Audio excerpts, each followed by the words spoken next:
I want to make sure that everybody can connect at the same time. So let's give it a second here. Okay, cool. It is beautiful. All right. So I don't even need to do too much of a setup here, but I want to make sure that people understand who this gentleman is, this fine gentleman is that I'm talking to. Jeff BUEHNER is someone that I've spent 25 years traveling the world with. We share a neighborhood together, a lot of unbelievable experiences, some legal, some not so. Yeah. Hopefully, questionable for sure. Hopefully not a lot of that actually is on camera anywhere, but some for sure. From his beautiful yard, not in Jackson Hole, Wyoming, we've got Jeff BUEHNER here. Thanks for being here, buddy. It's my pleasure, man. It's a great way to spend the afternoon. I can't think of a better way. Except for a couple blocks away in person, maybe might be cool. But yeah, God knows what would happen if we did that. There's a proximity clause that won't allow us to be within. It's more than 6 feet between you and I. You know. Yeah. Hey, you got your coffee there. I'm gonna give you cheers here, buddy. Cheers, brother. Awesome, man. I know a lot of people in the Portland area got excited that I was going to be talking to you because they've been privy to a lot of our experiences together. A lot of people. Most people hear about rumors, and what? Most people hear about the rumors between you and I. And let's just leave those as legendary in our own minds. It'll be in a book someday for sure. Yeah. So Jeff, it looks like he's out in his yard in the neighborhood. I caught him in the True Mob headquarters. Seth BUEHNER's got a business behind you. Tell us about that. Oh, my son Seth and Logan, my sons, they have a business called True Mob, and that's they have their own brand and a clothing brand, and they're doing shirts, hats, all kinds of stuff like that. It's a really cool business venture they're doing. Now Logan is in the Navy, so he can't be present for most of it. So Seth's been really working the business pretty hardcore, man. He's on it every day, designing new logos and new designs and new different angles and stuff like that, and it's doing pretty well. It's starting to take off. We're hoping to take it to another level, though, for sure. Yeah, he's killing it, man. He's got a really strong, stubborn work ethic, which is required when you're running a business. That, and I do too. I was gonna say, I wonder where he got that from, man. Yeah, he got it from you, man. Yeah. No, his tenacity is definitely in the BUEHNER gene for sure, man. Yeah, stubborn as hell, but he's doing good with it. And it's like he's starting to ship stuff out to everywhere, and he's getting orders from all over the place, and it's really cool to see, and he's really on top of it. So we're thinking about like taking it to another level, and I'm trying to help him out get there and everything. And if he passes by here, I'll have him come and say, "Hey, Seth," there he is. Come and say hi really quick. Yeah, while he's coming over there. So I know that if people want to check it out, it's True Mob, TRUMOB, right? So yeah, TRUMOB with the umlauts over the U. Of course. And it's just, he's killing it, man. There's some really cool designs that he's doing, and like they're always like upgrading, thinking of new things, sweatshirts and cool prints and stuff like that. And he's and it's kind of like centered around like kind of a he has a mafia kind of theme to it, and it's like the family right. is the mafia, not the bad part of the mafia, of course, right. killing people, and but the kind of family spirit of some of the of the mafia families, and so that's kind of where they got that, and it's the whole togetherness thing. I love it, man. So, Caleb, my son's got some True Mob stuff that he's worn in his hip hop videos, and he's super cool, man. It's good stuff. I wanted to ask Seth when he hops on about he combined, if I remember right, it was like a Bugsy Malone and Post Malone, like a sort of caricature. So he's got Post Malone and Bugsy. Yeah. Where'd he go? Hey, Seth. My character. That's all right. We gave him enough of a pin. Yeah, he's probably being chased by paparazzi. Yeah. Well, you know what? I got to kick this off, and I got to sit. Let's just talk about the elephant in the room. All right. Okay. Dude, what's up with the crazy bitches? I realized that if I really want to extend the reach, probably going to alienate some of the younger audience if we talk about the sordid past. But we talked a little bit about what's off limits, but there are some experiences we got to talk about, man, because I started thinking about just hilarious times that we've had in the past, and there may not be a more adventurous time than the Tahoe trip with Craving Theo. Oh God. And then from start to finish, man. I mean, I don't have the pictures loaded up where we could share some of this stuff, but only I bet you Anthony Gaynor does, though. I'll bet you he's got all that stuff. I bet you Anthony's got quite a few. Yeah. But yeah, man. You want to tell people about the time that you met Christina Aguilera at the casino? The Tahoe stuff? Yeah, the Christina Aguilera the story. Casino. Well, yeah. Well, the funny thing about that is, like, I was just innocently standing there. We had done a show, and we're hanging out. We had gone to a club, right, for a while. Right. Yeah, we finished our show. Yes. Yeah, that's right. And then we go out. Yeah, we got all the Craving Theo people with us, and we leave the place, and we're out in the casino portion of it. And I don't know if you all know how good Kevin is and fast he is with an iPhone. But anyway, I'm standing there, and all of a sudden I hear Kevin go, "Hey, Christina. Hey, Christina." And this girl turns around, she's like, "What?" And he's like, "Christina Aguilera." And she's like, "I'm not." And he goes, "You look just like Christina Aguilera." Oh my God. And she did, right? And she did, yeah. Yeah. And then pretty soon Kevin waves over, starts talking to her. And then there's another girl that had been around hanging out with, I think with Kyle, right? Oh, well, they just started talking. They were playing poker. Yeah, they were playing poker. And then Kevin's like, "Oh my God," I can't remember what you said to her to draw her over there. And the next thing I know, these two girls are standing. Kevin's like, "Hey, can I get a picture of you two together?"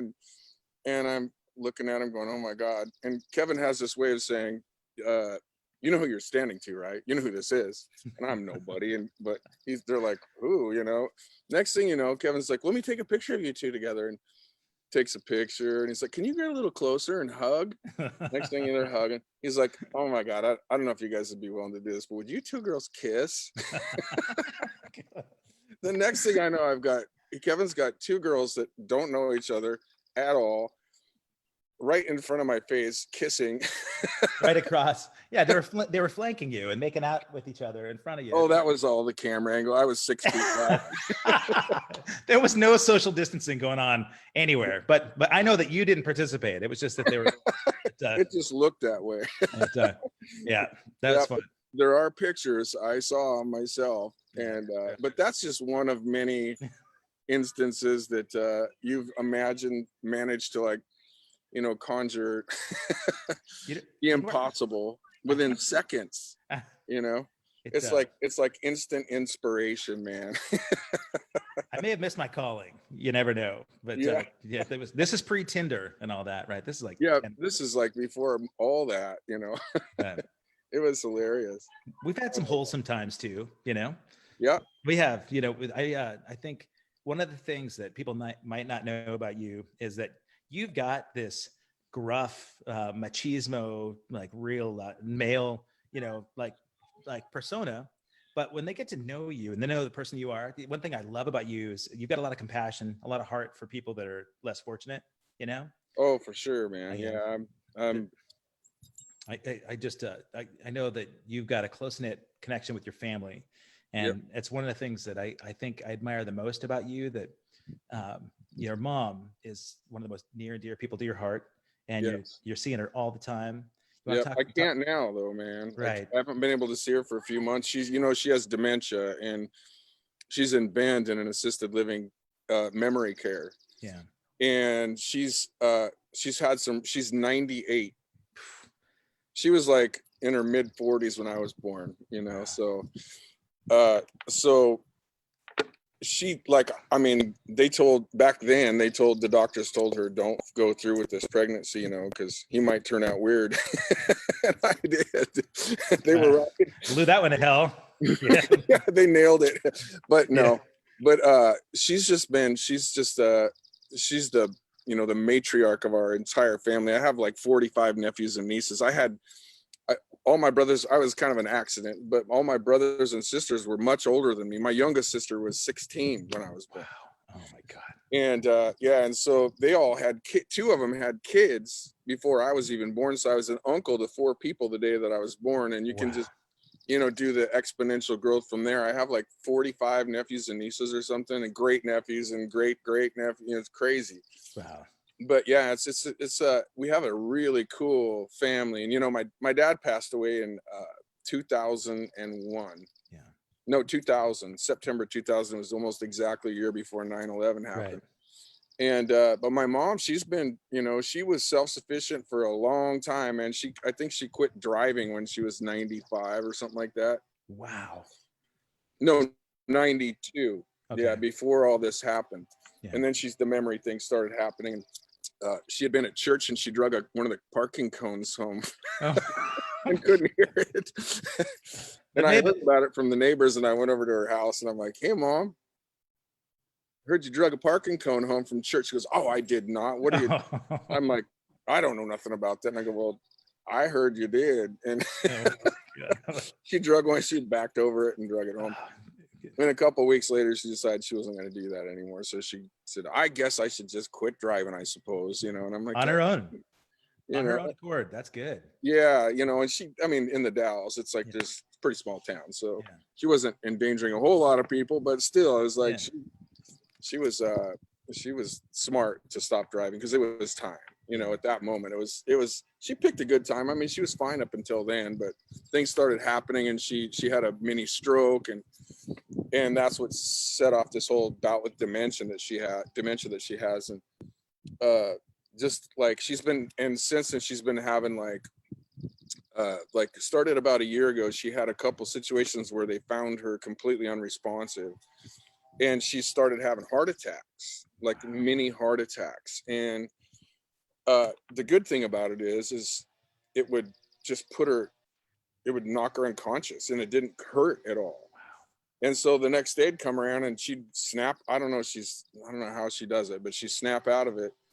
And then she wouldn't remember anything about it. It's kind of like 51st dates in a way. Right. I mean, so, and this has happened 4 or 5 times. And most recently, while she was on lockdown, they found her unconscious, and she was unconscious for an hour. Oh my God. Wow. And they couldn't get her to respond. And I'm like, that's it. This is it. You know, and I actually posted something on Facebook, you know, everybody pray for my mom.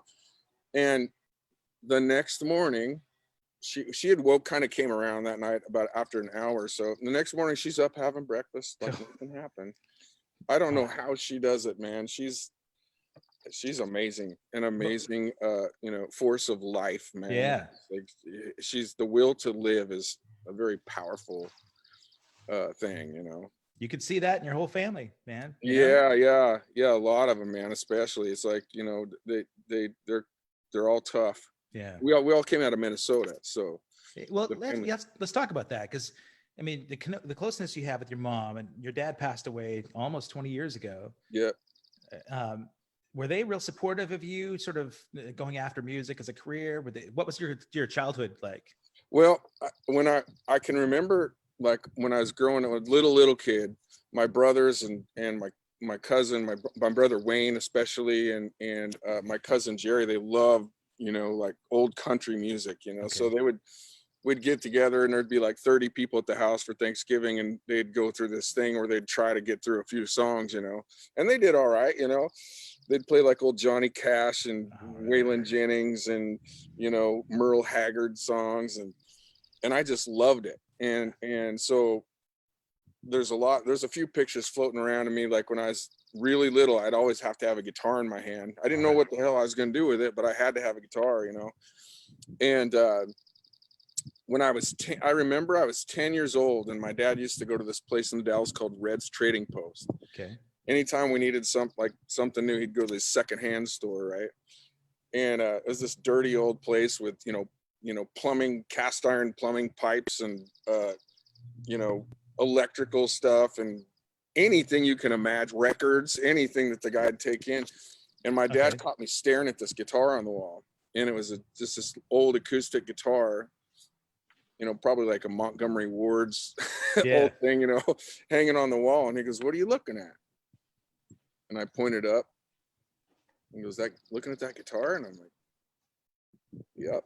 Wow. And he's like, you want that? And I go, yep. Yeah. You were 10? Yeah. Wow. And he looked at the guy at the counter and goes, how much you gonna get me for that guitar? Good sales technique. Yeah. And I brought it home and took a few guitar lessons and kind of started getting into that. And then shortly after that, my older nephew showed up, and he was in his kind of later teens, probably, well, mid-teens probably. And he brought home this record and had these guys with painted faces on it and stuff. Yeah. And it was Kiss Alive 1. And yeah, there you go. Yeah. There you go. That wasn't planned. Over, man. Sorry.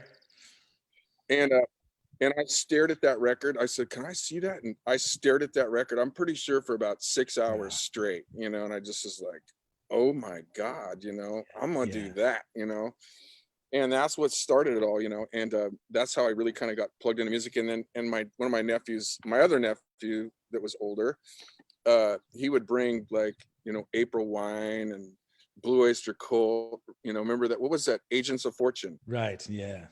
And April Wine, I Like to Rock. Oh yeah. That kind of stuff. So that's love the sound of the bass,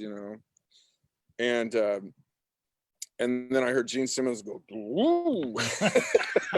And I'm like, I gotta do that. I could feel it, I could feel it in my stomach, and I just was like, that's cool. And that's kind of what started it, just that simple little bass gliss that he does. And that's kind of how I got going. And then when I got in grade school, I started playing trombone. I played trombone and Dixieland type stuff and jazz band, and then when I was in the 8th grade, my band teacher came and he's like, "Are you still playing guitar?" And I'm like, "Yeah, a little bit." And he goes, "Well, Glenn Clark, our bass player, is going to graduate 1 year after you get into high school. And I was thinking you might want to think about doing stage band." And I'm like, yeah, because I thought Glenn was like the coolest thing in the world. Okay. And then so I started playing in stage band. I played trombone my first year, and then I started playing bass my second year in high school. And we would go, like, I'd go to, before school we had stage band at like 7:30 in the morning. We'd go to stage band practice, and then I had first period music practice and second period band. So I was in that band room for 3-4 hours at least 3 times a week, fully immersed. Man, that's great. Yeah. And that's kind of how it all happened. And then I can't play trombone still, and through all of it, but the bass was for the stage band and pep band and stuff like that, and I just thought it was cool as hell. So that's kind of how it all happened, man. And by that point you're hitting puberty, so the sort of the primal part of playing rock and roll is kind of like an attraction to. Yeah, I mean, that totally, man. It's like, when I started high school, I was 13. So I was just a little kid. Yeah. I played football and stuff, and I can remember this drill that we did in football. They would get us running in place, and then they'd hit the football on the ground. We'd have to drop and hit our stomach on the ground and jump right back up. And I'm 13, right? I haven't even started puberty barely. I was kind of a late bloomer anyway. And I can remember going, "Jeff BUEHNER, are you a man?" I'd go, "Yeah, yeah, I'm a man." I made it through daily doubles and stuff, and it was crazy. But that's kind of how that all went down. And then when I was a senior, right after I turned 17, who was it? Black and Blue came and played at our high school, and they were called Loved by Millions back then. Right. And so I got to see all those guys. Patrick, was there playing bass, and Tommy Thayer and Jamie St. James was playing drums. He still had braces, and he was back there playing drums and singing. And I thought that was the coolest damn thing I'd ever seen in my life. And then I met Jeff Carroll. Well, one of my good friends' name was Mike Robbins, he passed away. He got killed in the war in Kosovo. One of my best friends in the world. But he was a great guitar player, big Beatles fan. Oh, cool. I was listening to Kiss. He was listening to the Beatles. Okay. And he was, he was like kind of nerdy guy, but he was just great player. And we became really good friends, and he started growing his hair out when he was a senior and started playing with Jeff Carroll in a band. And they were called the Orphans. And for some reason they lost their bass player, and they called me up, and that's how that all started. And then so my senior year, I was getting ready to start baseball season, and the band offer came up, and I played baseball my whole life too, Right. and that was a hard decision to make, but I just was like, I really want to do this, so pissed my coach off, man. He was mad as hell, but it's just something I had to do, and so played with Jeff and Mike and those guys for quite a while, man. And we ended up doing kind of what you did in Montana, right? Yeah. Had a full production. Whoops, I lost you there. You still there? I got you. Oh, Yep. okay. I had a full production. I had a full production.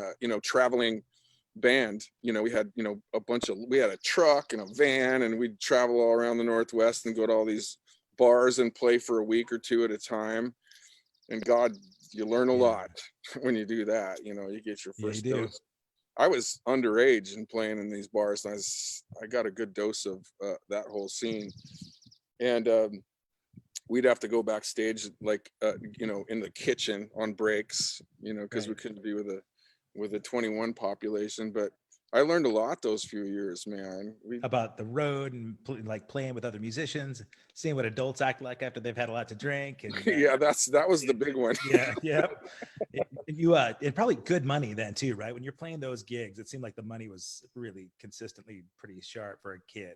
Yeah, it wasn't bad. I mean, we ate and we had enough gas to get to the next town, and if something happened, and that's where I learned a lot about business. I had a manager then, and he was this guy from Arkansas, total, Arkansas accent, the whole bit. And he'd been in the military. His name was Gene Cowles. And he picked me out to be like the guy to count the money and make sure that everything was, if somebody drank their whole bar tab up, they didn't get a check, and, that kind of stuff.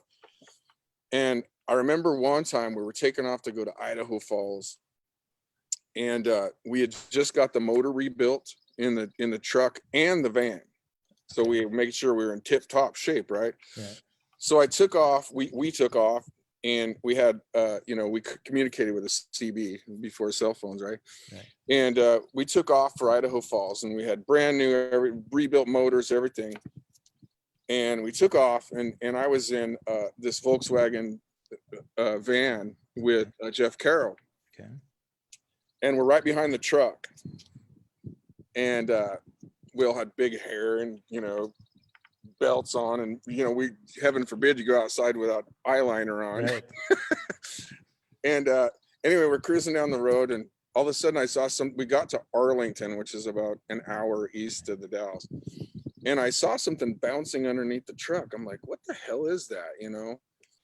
And I'm looking. So I said, James Hart was our sound guy, and he was driving the truck. I'm like, hey, James, pull over, but don't turn the motor off.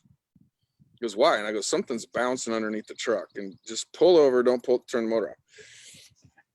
Sure as shit, he pulls over, turns the motor off. And I run up there and I look, and it's the starter.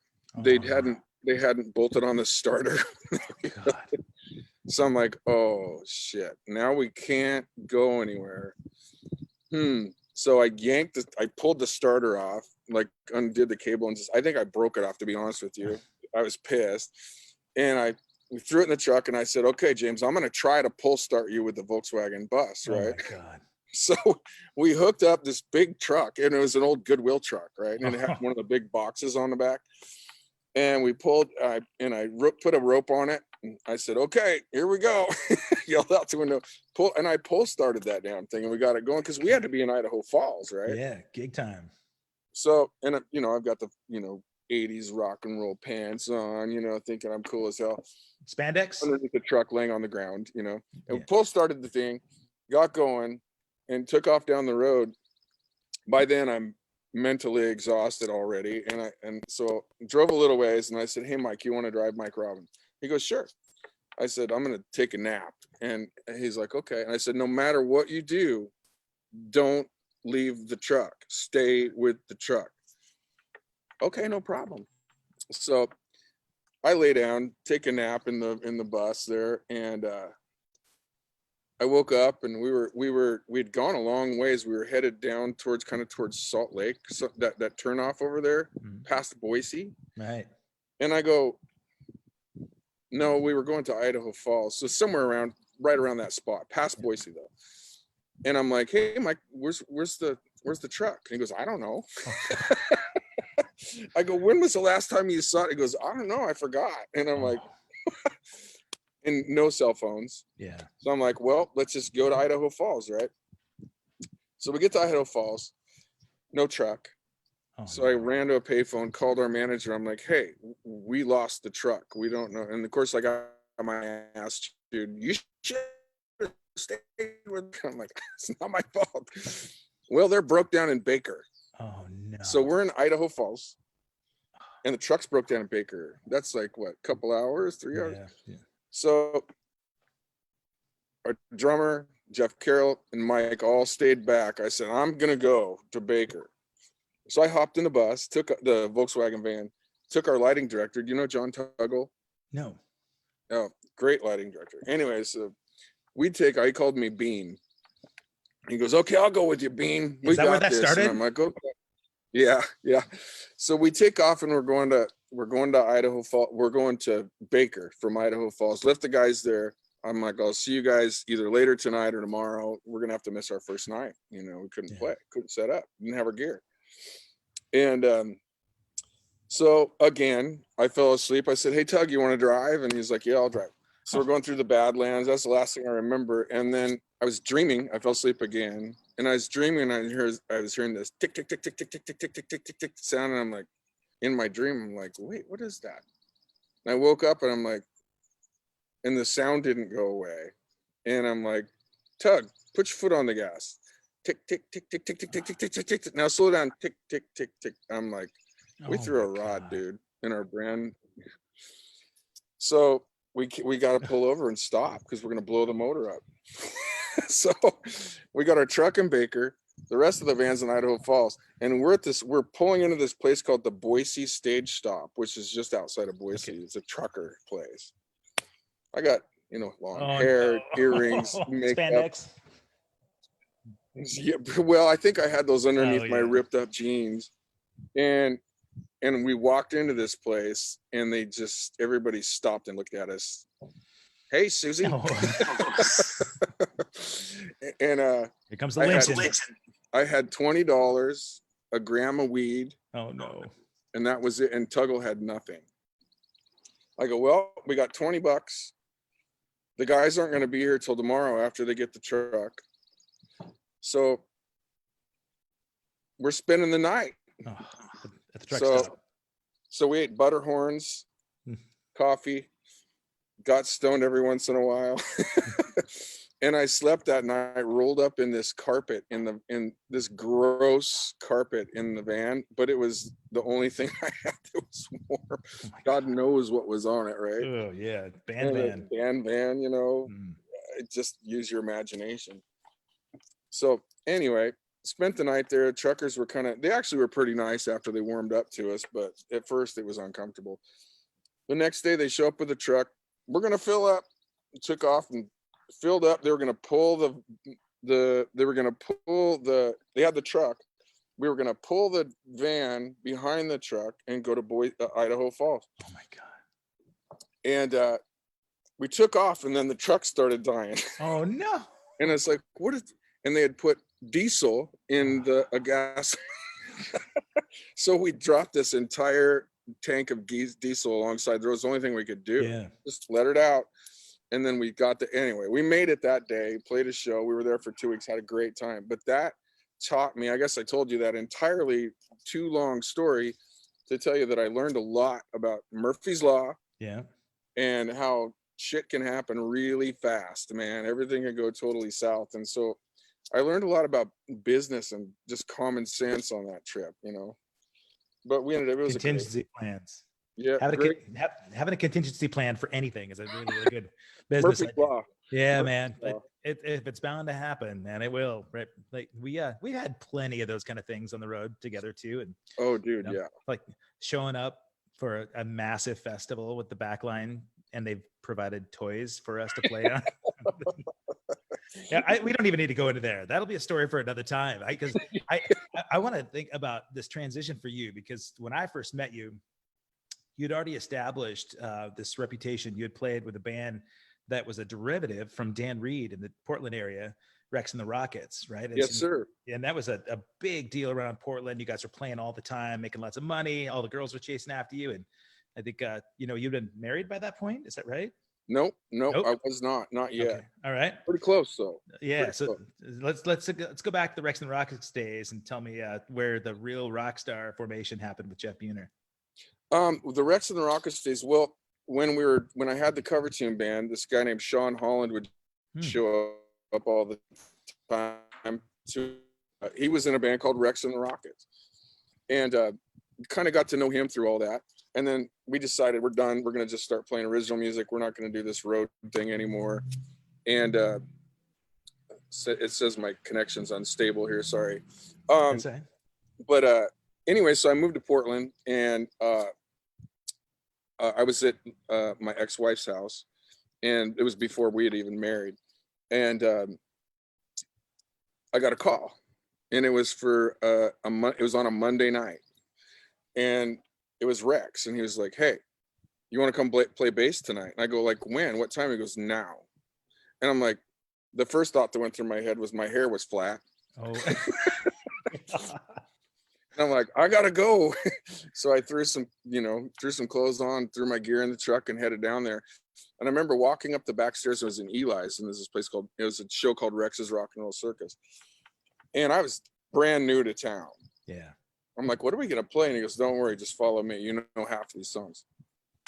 And I remember walking up the back way of Eli's, and I had my cabinet in my hand. I was hucking this thing up there, and I walked in, and I swear to God, I thought I walked right into heaven, because it was a packed room of all these rockers, full on a Monday night. I couldn't believe it. I was in shock. And like Melvin Brandon was there, and that kind of thing. Right. And I was just like, oh my God, I found my niche here, right away. I was like 22, maybe. Okay. And maybe 22. And it was awesome. Yeah. And then I started playing with, because Lee Schneider had been playing with Rex and the Rockets up until that point. And then he moved on. He started playing with Carol Mack. I don't know. Do you know Lee? I know, but I know Carol Mack, of course. Yeah. And Ron Chick and Lee of course. started playing with Carol Mack. And I think, was Collins in that band too? I don't think so. I'm not sure if he was or not. Anyway. Hold on a sec. Before you go there, you just showed up and you did this gig. Rex said, don't worry about it. You'll know these songs. How'd you do on the gig? That was great, man. Yeah. It was great. We just played a bunch of covers. Yeah. And the ones I didn't know, he'd just go, hey, it's 1-4-5. This one's easy. It's kind of like Chuck Berry, or, or, hey, we're going to play Rebel Yell by Billy Idol, or we're going to do Rocky Mountain Way, or we're going to play, Sweet Emotion. Yeah, I know Sweet Emotion. Right. That's how, we just played all this stuff. And then there was, at Rex's Rock and Roll Circus, you would have all these guests come up. Yeah. And, it was a jam night, but we kind of had our primary core set, and then people would hop on stage and play with us, Okay. And, we had some pretty cool folks that showed up to that thing. We had, one night, Steve Clark. Oh, right. Def Leppard. Rick Savage and Phil Collins showed up. Wow. When Def Leppard was playing in town. They showed up one night.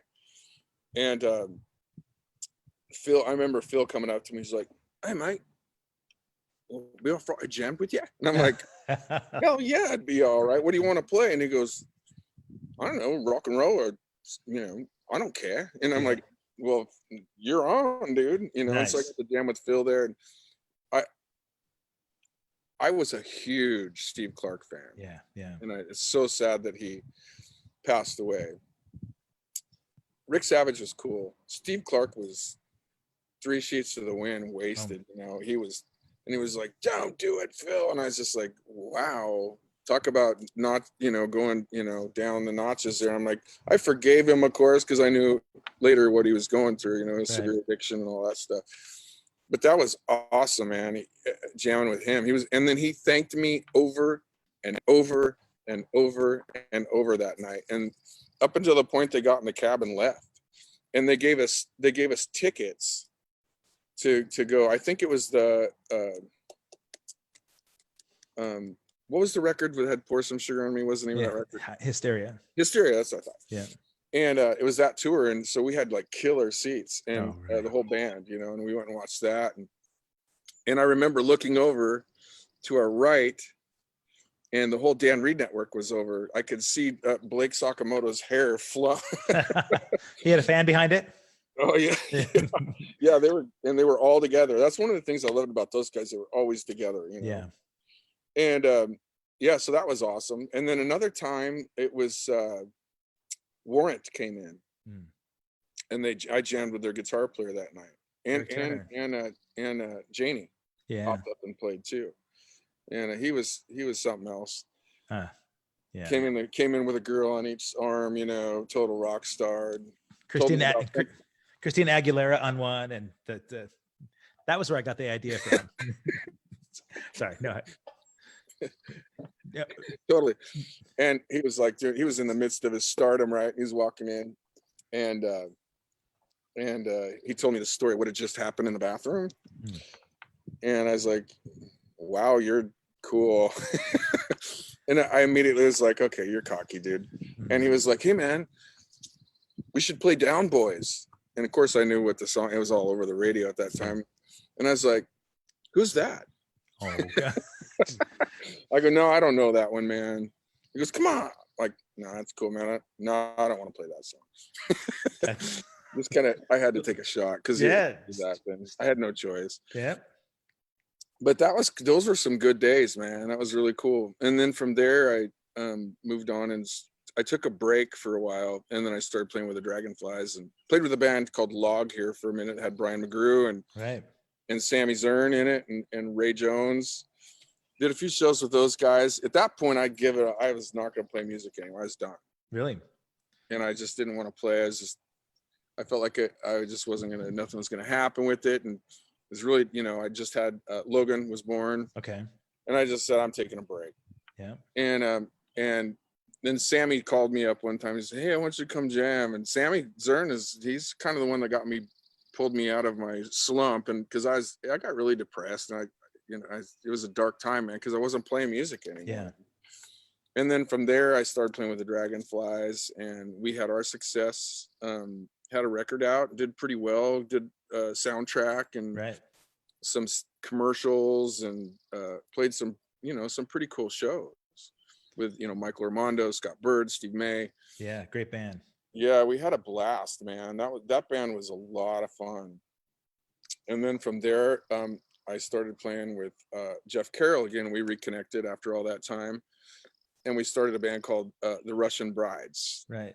And we put a record out and signed an independent deal, and it got shelved right away. So that sucked.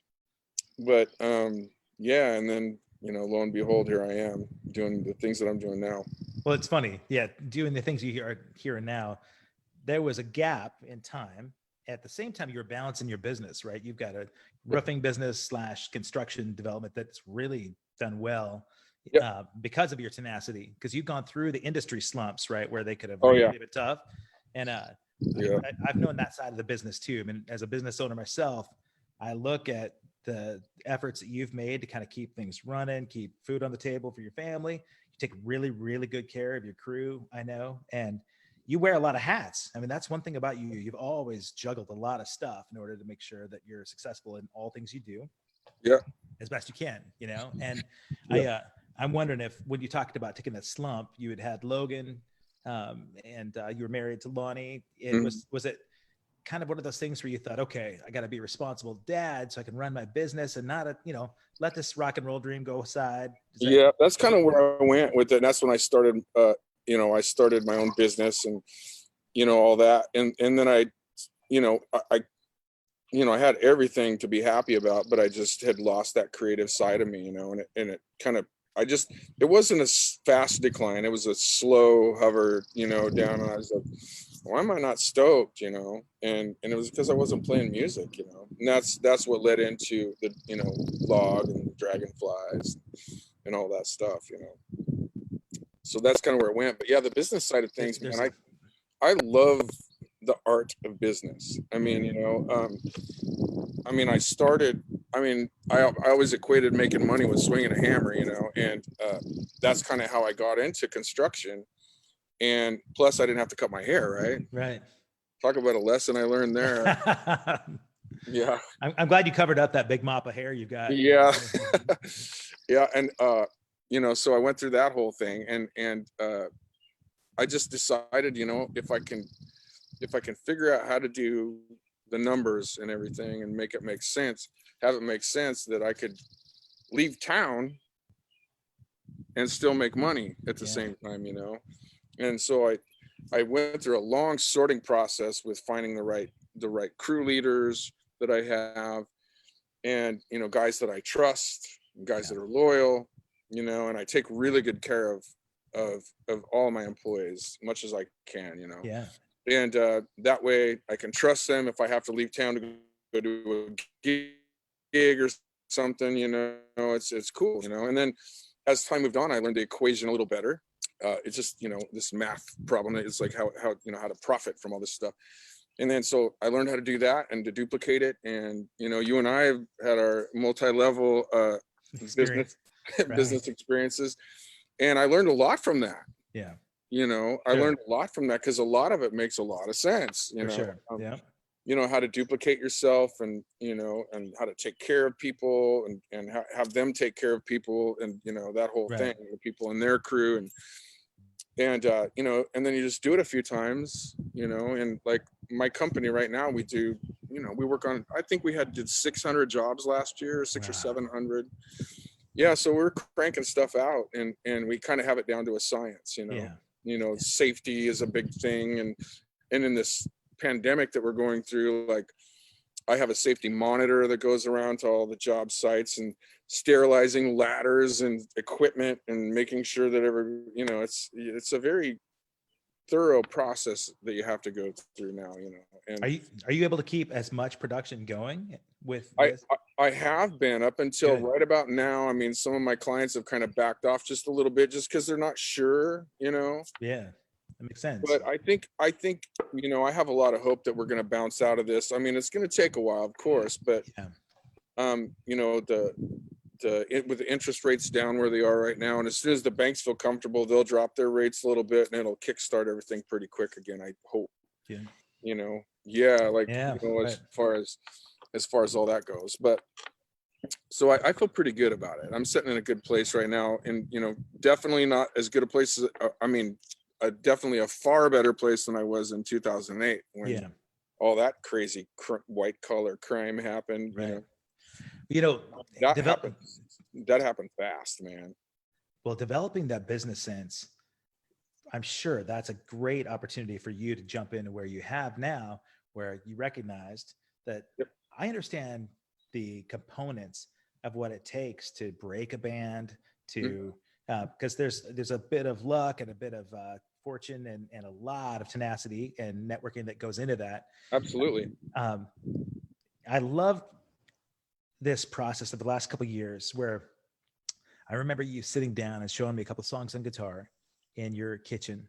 Yeah. And these songs have been songs that have been brewing in your heart for a long time. Yep. Some of them really heartfelt, family related. A lot of the stuff was so tied into your family and experience that really meant a lot to you.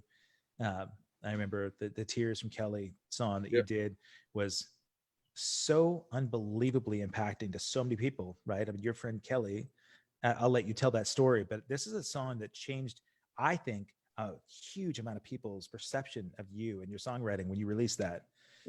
Talk about that experience, man. This is an amazing.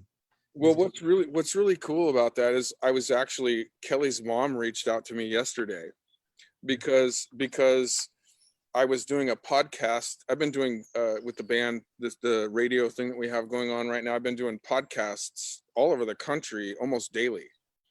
And I did this podcast in Calgary, with some guys in Calgary, and they brought it up. They brought the Kelly song up. Yeah. Okay. and by the time I finished telling the story, they were all choked up and stuff. And then now that podcast is out and available to listen to, and Kelly's videos on there too, you know, the Tears from Kelly videos on there. Anyway, so it kind of got it brewing again, and one of my friends from high school posted it, and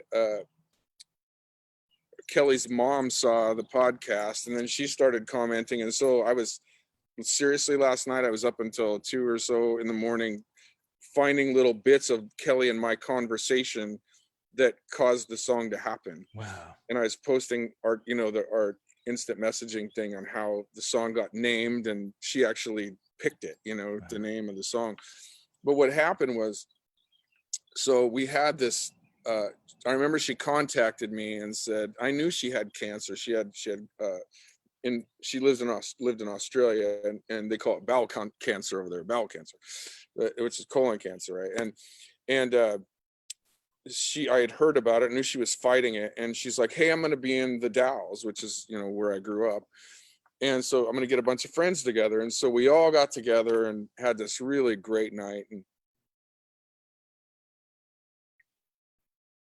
that time she was totally, I lost your, oh, there. You did for a second. You said you all got together. So can you catch up? Yeah, we all got together and had a great night. And at that time she was cancer free. She'd gone through this whole treatment, and she was pretty stoked and really keeping her fingers crossed. She was doing THC oil. She's doing everything that you can to like keep those numbers down. But the type of cancer she had was very aggressive. Yeah. And anyway, so she and Matt, her husband, and her kids were there, and I got to meet all of them. And they stayed here for like a month, and they went up to Mount Hood. They, you know, they did everything. They went everywhere they could and experienced skiing, everything. And I think pretty sure they went skiing. I know they went up to Mount Hood. I'm not positive about the skiing part. Anyway, they went hiking and did all kinds of, you know, a lot of fun stuff. She went back to Australia, and she went to the doctor, and it was back times 4. Wow. And just in that month's time, it had gone just total crazy in her body. And she's fighting it, you know, kept fighting it. And we started talking one night, and I saw a post that she'd made. She's like, well, I knew something was up because of the pain I was starting to have. And because it was pressing on organs and stuff. And she goes, I just feel like I've turned that last corner, and that I can see the end game happening now, you know? And she was very vocal about it, you know, on Facebook, especially, including everybody. Cause you know, she was that way. I mean, I went to high school with her. She was always just very, you know, giving and extroverted. And she was actually best friends with one of my high school girlfriends, and that's kind of how I got to know her. Anyway, so I saw that post, and I just said, hey, Kelly, if there's anything that I can do for you, you just tell me, you know. And I didn't expect her to say, write me a song, but that was the next words out of her mouth. She said, write me a song, but you have to be famous so everybody knows about me. And I'm like, well, I don't know about that part. Right. And I said, honestly, I don't know about the writing the song part. I said, because that's a really difficult thing to ask, you know. Not that she didn't think that I was up for it. She probably saw it before I did. And I said, let me think on that. You know, if something comes, I'll let you know. And I thought about it and picked up my acoustic guitar one night, and I just started writing the first verse, and it just kind of came out. I was just thinking about what it would be like to be her. Yeah. And I didn't know how to approach you know, like writing a song about dying is, you can't be literal about it. You have to kind of put yourself in the emotion of the thing and how that would be. Anyway, the song ended up being about, in first person, about her, and the whole song is her talking to her husband. Yeah. So she had told me the story about how 3 times in her life she had literally just picked up, sold everything that she had, and moved.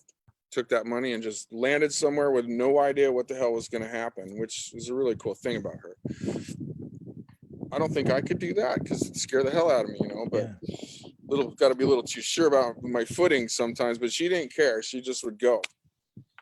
And she told me that, you know, she'd done that 3 times. And the last time that she did it, she found herself in Australia, which is where she met her husband, Matt. And I remember when my son Logan was a little baby, she was over here for a wedding, and I saw her just randomly, and I introduced Logan to her, and she goes, "I love that name. I'm going to name my son Logan." And I said, she goes, "But I'll be in Australia, so you don't have to worry about it." And I'm like, "Oh, that's awesome," you know. And she did. She named her first son Logan, and she was actually pregnant at the time too. I remember that. Anyway, so she goes to Australia and all this stuff starts to happen. And fast forward, she has cancer, turning the last corner, and I started writing this song. And so that first line of the song is, "If I could stay up all night staring at your face, I'd sell everything I had if only I could stay." You know, so it was this time she wanted to stay and not leave. Yeah. And I go, "Does this sound like you?" You know, and sent it to her, and she goes, "Oh my God, yeah," you know. And so then I started asking her questions about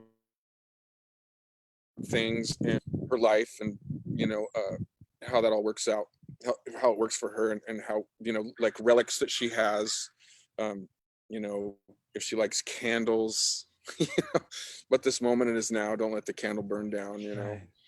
And she showed me, I asked her if she had any relics that were just indicative of her, and she sent me a picture of this ring, and she goes, "This is my triangle diamond ring, and it glows, and it's some special something." But and so I tried to, I'm like, "That is really cool, triangle diamond ring." And so that became part of the third verse, you know. And it was in that part of the song, it was her talking to him, telling him how she was going to communicate with them. And so that verse is, "And I will light up the sky, triangle diamond ring. You'll find me in our sunsets and in the eyes of all our kids." So that just, that verse, I remember, was the hardest one for me to write because I couldn't figure out how to make that work, you know. Yeah. So I literally was frustrated, and I jumped in my truck and took off driving. I ended up at the base of Mount Hood, just staring at Mount Hood, and just staring for the longest time. And my mind cleared, drove back home, finished it. And then I took it to Rob Dacre, and I said, "Hey man, I got this song," and I told him the story, and I really want to track it for her. And she thinks I'm going to just, you know, record a song on acoustic guitar sitting in my house and play it for her. I said, "I don't care. I want to record this thing," you know. And he was all for it. And so I got Rob, Brandon, myself, and Joe Mengus. And it just so happened she was a Dan Reed Network fan, and Dan had just flown in from Prague. Oh, wow. And I said, "Hey, Dan," actually, Rob said, I asked Rob if Dan had maybe, you know, do a background on it or something. And he called me, and he was like, "Honored to, man." Wow. So then I had Anthony Gaynor was in town at that time. He's now in Dallas. And I said, "Anthony, I want to put this gift together for somebody." And I told him about the song. I said, "I need you to come to the studio." And so he kind of documented it, you know, with his, you know, filming it. And he had everybody but Joe. And I had Joe come in, and I filmed Joe's part with my iPhone. Nice. And we edited this thing together. And I told her, I said, "The song's done. I'll let you know when it's ready to go." I didn't tell her I'd shot a video for it too. And I just wanted her to feel the people that were in the video, you know. Yeah. And so what I did is I waited until it was Australia time, and I knew she'd probably be asleep, and I dropped it on her timeline. And then our day came and went. It's like a day ahead there, so the time's all weird. I fell asleep, and I woke up, and my phone had blown up, and I just like, what the hell? And there had been like 5,000 views like while I slept. Wow.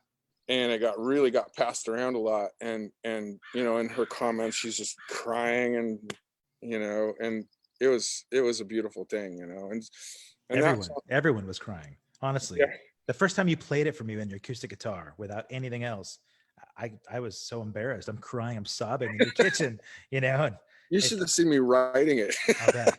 I'll bet. Yeah, it was tough, man. I just cried off and on the whole time, like, geez, stop, put this thing down, you know.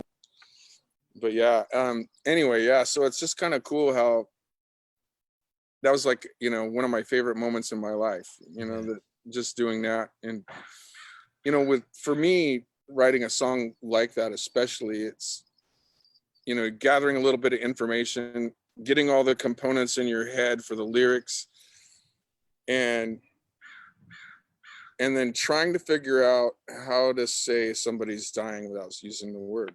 Yeah. You know.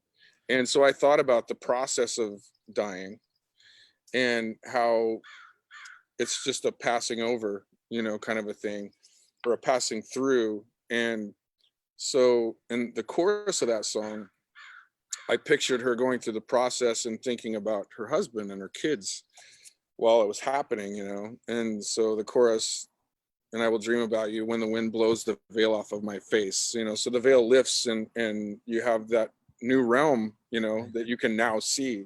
Wow. And that's kind of how that all happened, you know. And anyway, so it's just it was pretty mind-blowing to me. It was like I feel like I didn't even write it. It was just more about downloading it and receiving it, you know, putting myself in that space. And that's a difficult thing to do, you know. Well, just you know, but it shows the magic behind the art, right? I mean, there's an element, you know, I've talked about magic with a couple of people, you know, in the conversations, and a lot of people don't believe in magic, but there's unexplainable things that happen, right? Yeah. And so, you know, talking about faith, magic, and fate, and, you know, a lot of those kind of things it's you know, there's a sort of a nebulous area where there may be components of all those things. There may, you know, there's a lot of unexplainable stuff that happens in the creation of something like that. Yeah. You know, you arrived at that song, but you talked about assembling these musicians, and really important musicians, and having Rob Dacre and record and produce this, you know, and have Anthony capture this on video. You've got a collective of really incredibly creative people in your pocket too, that it seems like that's evolved into something where you're at right now. You want to talk about how that evolved into what you're doing now musically? Yeah, well, are you talking about the lower order stuff? I am, yeah. Okay, cool. Well, yeah, it kind of did. I mean, I got a call from Anthony Gaynor, actually, and one of his friends, Jeff Coxon, was putting together a hunting reality show, and they wanted a theme song for it. And Jeff contacted me and said, hey, I need this theme song. I want it to be hard rock. And that was right about the time that we had done some, you know, we did a show downtown at the what was the name of that club on Broadway the little club that we played the show with? Not the Star Theater, but no, yeah. Oh my gosh, right by the Star Theater. Why can't I think of it? It became a porn shop, right? So, but yeah, what was the name of that club? I can't even think of the room. Oh my goodness, I'm drawing a blank. Yeah, I can't even. Whatever. Anyway, yeah. Wow, it was a great room. It was fun. It was little, intimate, cool. Sure. And I just saw we had Kevin Hahn and me and Joff and Tom Sullivan, I think, played drums. Yep. And Brandon had hopped in, and we did Stand Up and Shout. And Brandon came in and played the lead to Stand Up and Shout, pretty much exactly perfect. Okay. And it's just like, wow, you know. And that's how Brandon and I started. So I got this call, and Brandon was my call. I said, man, I need like a heavy riff, you know. And he called me back a couple days later, said, I think I got something. And so we took it into Kevin's, and I started messing around with some lyrical content and melody and stuff and how it was going to go. And so I called Kevin up. I said, I think I got like whoever, I don't know who's going to sing this. I said, but I wrote the lyrics and the chorus for it, and I want to go in and do a scratch track. So I went in and did that, and it was pretty rough, but Kevin's like, I think you should do this because I like what you're doing. He goes, we'll give it quite a few tries and make it happen, you know. And anyway, I ended up doing it. and you know, a few people liked it, and it ended up being our first song. Became this on this regional hunting show in the Northwest. You know, and it Right. was on the Blazer channel, I think it was, for 2 seasons. Had you had the name for the band already by No, that no, point? we were gonna call. I think we called it Sovereign right away. You know, we just came up with this metal name, and then yeah, we just kind of put that out, and we shot a video for it, of course, and everything, and had some fun with that. And then all these other songs started to hatch. You know, like Colorblind, and a song called The River, and what was it? Was we did I Fall Silent too, was another one of those that I had written on my bass, actually. So we started tracking these songs, and we ended up doing The River over at Rob's studio, and then we just kind of ended up there, you know, and so I ended up retracking the vocals on some of these other songs and using the stems that we had done at Kevin's, and two of my favorite producers in town. Yeah. You know, and Kevin really helped me out a lot, kicking me in that seat, you know, seat of the pants, and got me moving on. Like, you gotta do this, and you gotta do this, and you know, got after me about it. And if you're gonna do this, and then I went and took some vocal lessons from Eugene, and you know, and started to develop this thing. And we ended up on a bunch of stuff at Rob's, and so we just finished the record, actually, and you know, I'm gonna put that out, and things are going good. And we did the video for Ready for Dead about a year ago, put that out. Now let me ask you, because that's being pushed right now a lot. Yeah. Mike Collins brought up a really good point. Is it really a smart marketing idea to release Ready for Dead during a global pandemic? Mike has all sorts of saucy things he wanted me to ask you. Oh yeah, Collins is awesome. I'm sure he's got some funny ones in there. Oh yeah. God, that guy cracks me up. I know. I won't repeat the other ones, but yeah, you and I don't know about drummers, man. They make me laugh a lot. Anyway, you know, I think that song is perfect for now, because the first line is perfect. You know, welcome to the first day of the last year of this fucked up life. You know, I mean, it's like, oh my God, what's gonna happen? You know, and yeah, it's just, you know, that we released that video, and I think it's got like, I don't know, it's like on Facebook, it's got like 207,000 views or something like that now. It's surprised. I'm really surprised at how well it's done, to be honest with you. And I met a guy in a couple of years ago at the NAMM show. Brandon and I, Jimmy Littlefield, had invited us to this event, and it was a Megadeth listening party for their new record. And so it was off campus. So we hopped in the car and drove to this. It was a clothing store, and Megadeth's there, man. I'm just like, wow, this is kind of cool. And I bumped into a guy named Tom Hazard, and said hi to him, introduced myself, and we chatted for a few seconds, you know, nothing big. And then after we did the video and stuff, I was like, and he popped into my head out of the blue, I think I'm going to reach out to that guy. So I found him, and I said, hey, I'm going to send you a music video, and let me know what you think. Maybe we can work together. I sent it over to him. He's like, hell yeah, we can. He loved it. And so I started working this program with him, where it was like, let's talk about, you know, direction and how I can break in, you know, and if we can do something with this song. We're recording a record right now, but in the future, I'd like to, release a single, whether it's Ready for Dead or one of the other ones. And he goes, I think we should start with that one. And I played him a few songs, and he goes, let's start with that one, and then we'll go from there, you know. And what was it about Tom's pedigree that made you think that he's somebody you wanted to work with when you talked to him at the meeting? Tom is in business. He's business partners with David Ellison, and from Megadeth. Yeah. And they have EMP Label Group, and they also have Combat Records, which is a label that they acquired from, I think it was from the San Francisco metal era. You know, they released a lot of thrash and stuff like that.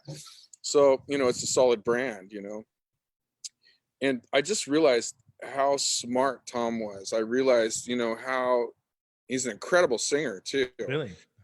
And I just realized how in the game he was, and I just kind of wanted to associate myself with him and watch him. You know, like I watch guys like you and how well you kind of maneuver around in the industry, you know, and it's just how well you do that. It's phenomenal. And Tom is similar, but a different personality, right? Yeah.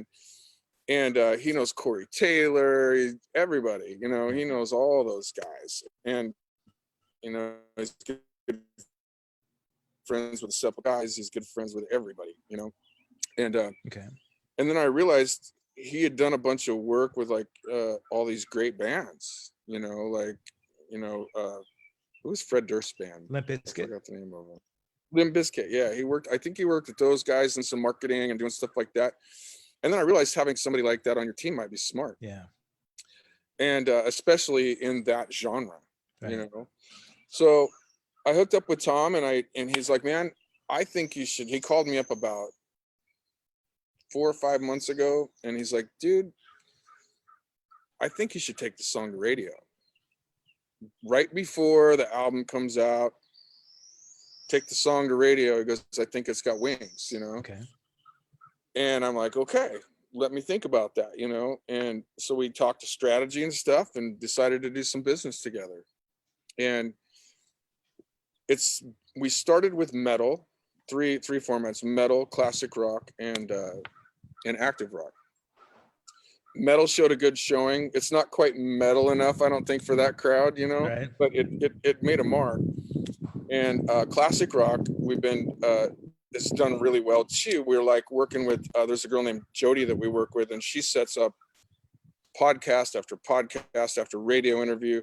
I've done like 5 this week, you know. Wow. In the last 2 weeks, I mean, and Brandon's been doing them, you know. Like, I've talked to people in Alabama and the Carolinas, Calgary, Kansas City, Detroit, you know, just everywhere, you know. And then Are you talking to people primarily in the markets that the radio is being introduced? yeah, the podcasters and radio guys, DJs and stuff like that. Like in Fresno, we're doing good there. There's a station Right. down there. I can't remember the name of it right now off the top of my head, but I interviewed with a guy yesterday for that station. Okay. And you know, it's really cool talking to these dudes, you know, because I mean, I always like try to make it. I'm interested in them, you know, and what they Yeah, do and sure. how they've been doing stuff, you know. And anyway, so yeah, it's you know, it's like, why do you want to talk to me? But it's Well, fun, you know. It's fun, and it's a new thing for me. And yeah, and Brandon's been doing the same amount of interviews all the time. Sometimes we both do it, you know. And yeah, man, it's just really cool. And so we went out to Active Rock 2 weeks ago now. okay. And the first week I got the results back, and we were they call them, there's a chart, top 10 gainers, Mm-hmm. and we were number 4 in that the first week, with, you know, Five Finger Death Punch and, you know, all these other bands. I'm like, wow, that's cool. Yeah. Tom's like, this is good. And our first week we were let me see, we were number 59 in Billboard. Wow. And that went up 10 spots this last week to 49. And there's another chart that we started at in the 60s, and we're at number 41 there now in the top 50. Right on. And That's I'm just just last like, couple what weeks. is happening? You know, it's just like, what? How is this happening? You know? And so I'm hoping, keeping my fingers crossed, that we'll cross that threshold into Billboard top 40 in active rock. You know, when you say you crossed your fingers, I mean, a lot of what's happened so far, what to do with lightning that struck, but a lot of it has to do with your tenacity and the people that you made contacts with. You found right people to help sort of light the fire underneath, you know, and you spotted those things.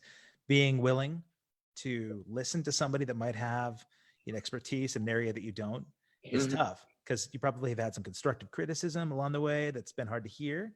Yep, But you've absolutely. also, man, I mean, you went to work on this thing from the ground up. I know Yep. that you taught yourself. I mean, you started doing lessons as if you're a new performing artist, but you've been playing your whole life, right?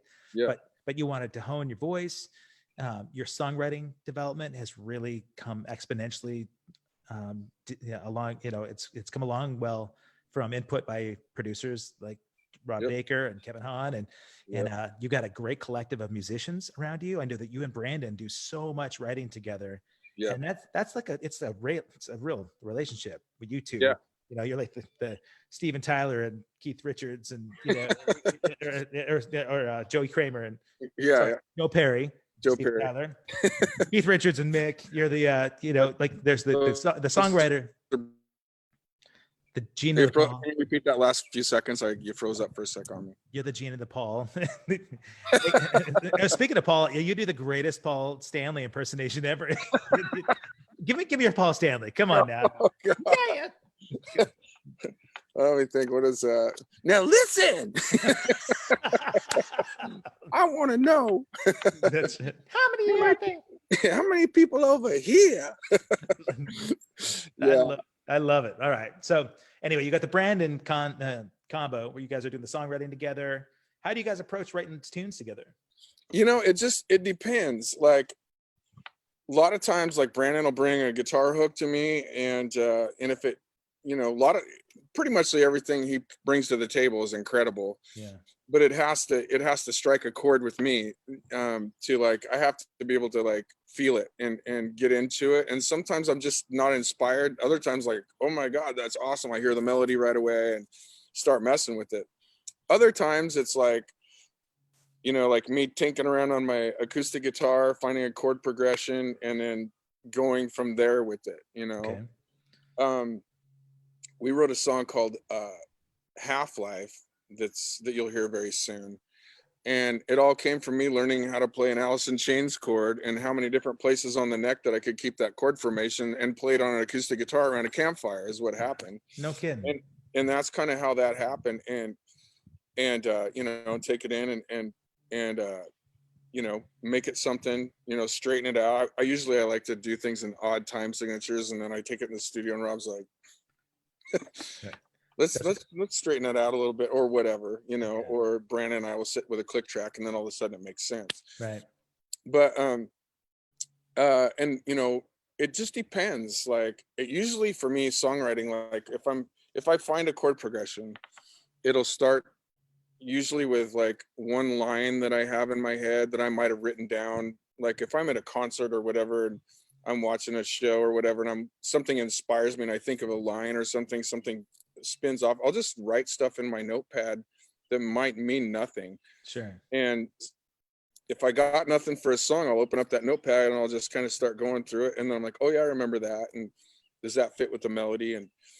And for me, it always starts with like, you know, the lyric wise or melody. It usually hinges around a word or a vowel. Okay.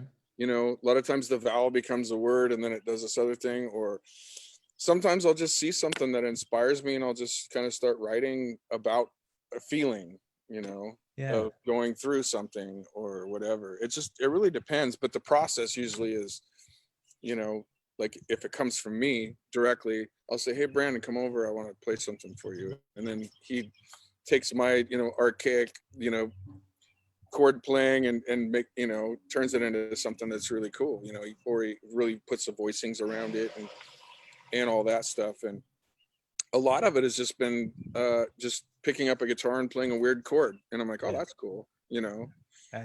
It's so different than so many other songwriter duos, you know, in terms of the process. But when bands get to see you, or when people get to see this band, I guess I've only seen one. You've had one live show, right? You introduced this show, and you've got a series of heavyweights in this band. Man, there are no slouches in this band at all. Yeah.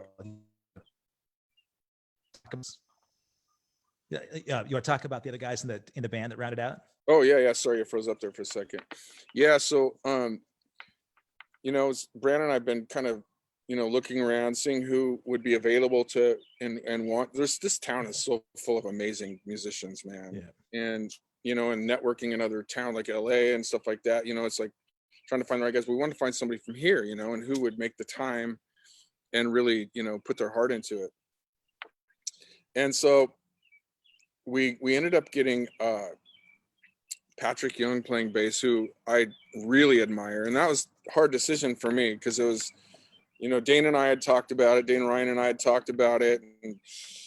And Dane's busy, you know, he's got a business he's running and in 3 bands or whatever. And then I was like, who else would, you know, really work good too? And I thought if Patrick would want to try it, you know, it might be kind of a cool thing. Cause, you know, I've always looked up to, as I said, he played at my high school. He was one of my original inspirations, you know, and even though we're a few years apart, he was just a kid, did that show. And so we ended up, having Patrick come jam with us and stuff. And he was like, yeah, I'll do it. It's kind of cool. I'll play that first show with you and see what happens. Let's have some fun, you know? And then, getting Justin Gibson as a second guitarist was just Oh my God. a godsend, man. That guy is phenomenal. I mean,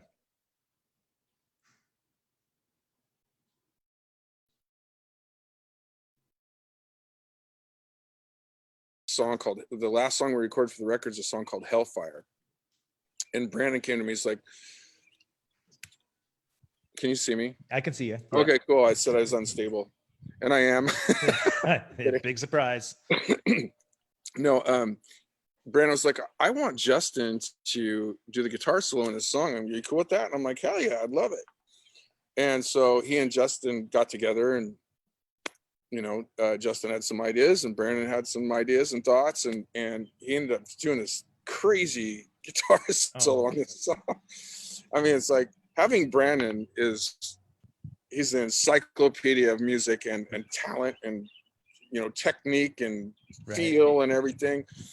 And then having Justin, who is an encyclopedia of talent and feel and all that stuff too. It's just amazing to have those two guys working together. I just like look back and forth when they're playing. It's like, wow, doing dual leads and stuff. Monsters. And so, Justin really nailed it. You'll see that we shot a video for it too. Can't wait. And a social distancing video of all things. Really? Yeah. And then having Mr. Kyle Baltus in on the drums has been, Kyle came to me and he was like, dude, if you need somebody, I'm there. Yeah. I'm like, well, what about, your 36 Crazy Fists, Light the Torch, Howard Jones's band from Killswitch Engage, it's just like, dude, you're a busy guy, And he goes, yeah, but I want to do it. I love this. I love this stuff. This is special. This is cool. And he was very enthusiastic about it. And I said, well, okay, let's do it, and had him come in and he just nailed it. He just nailed it. And I knew when we have a song called Fall to Rise, Shavaktani. It's really hardcore. I think I've played that song. Oh yeah. Before. Yeah. And he came in and he had heard it a few times. And so I didn't work on this as much as I wanted to, but I think he played it. He just played perfectly. it. Yeah. And Andrew Green had did that song in the studio and he nailed it. Right. And it's a killer song, man. Yeah, it's a difficult on the drum song, like big time. Yeah, and everything about it. And he just came in and nailed it. And it was just and we all got together and played the set, and I just was like, wow. Yeah.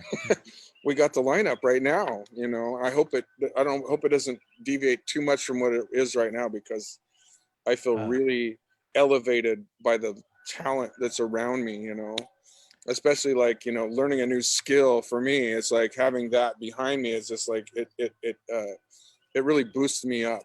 Yeah. And makes me try harder and be better, and I've got a long ways to go, but I'm working on it, That collective, that phrase, the whole is greater than the sum of its parts. Yeah. Each of its parts in the Loyal Order is just incredible on its own. I mean, every guy in that band stands apart individually. Yeah. As a really phenomenal musician. And there's some pedigree behind, all the artists. But sometimes when you put together what some might call like a super group, right? The magic isn't there. You don't feel the chemistry, but there's a synergy from that very first show that it worked out so well, man. You could see that I think the respect between the two lead guitarists, between Justin and Brandon, we all know, man, that lead singer or lead guitar sort of egos. There's a reason that most times there's only one lead guitarist, right? Because there's an alpha. Yeah. But there's a way that those two have respect for each other and they work together. Rhythm section, man, between Kyle and Patrick is so badass. I'm a huge fan of all the guys, personality wise Yeah. And musician wise. I have a lot of respect. So Yeah. when I went to see the show, it was tough for me to just sit back and just embrace the music, because I was looking at everybody's parts and seeing, I was, a critical eye. I'm like, all right, Yeah. which of these guys might not work? Which of these guys might be not right for the thing? And it felt like the band was gelled, like you guys have been around for a while.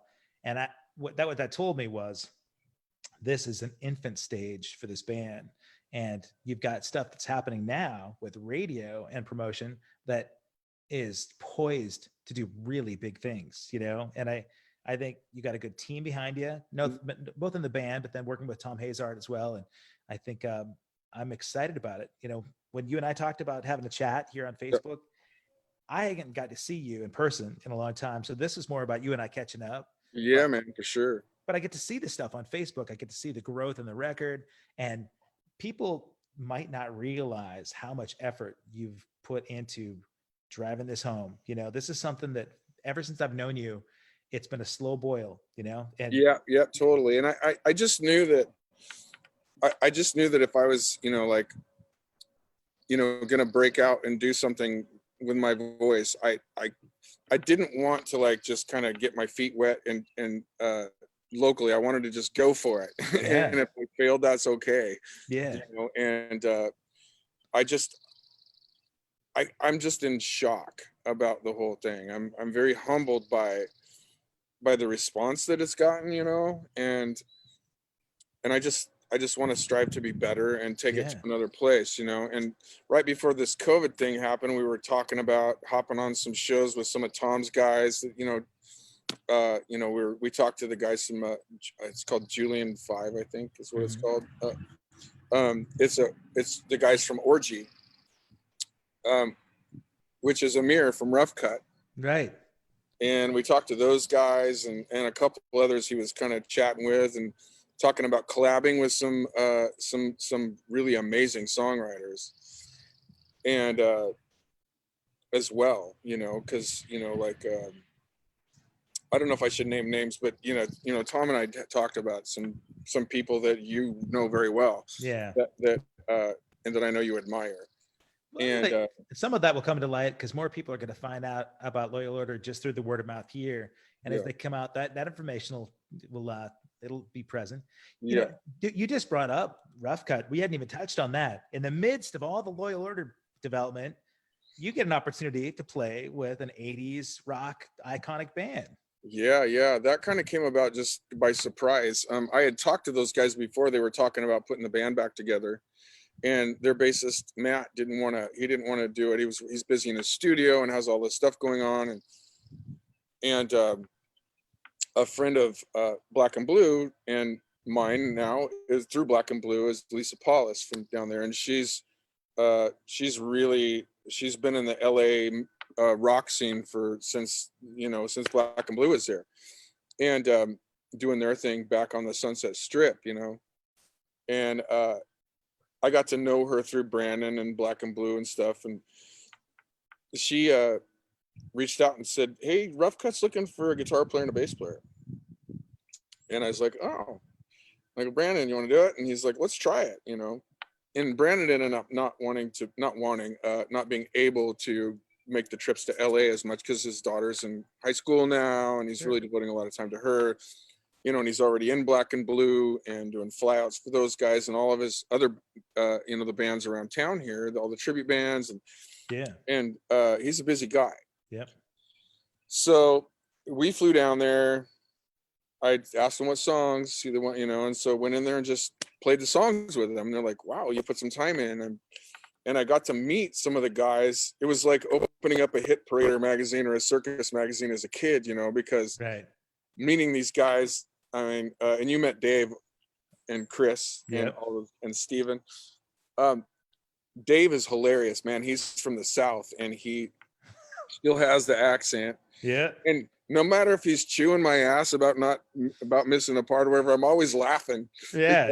And so he and I immediately just joined, and it was fun. We became friends instantly.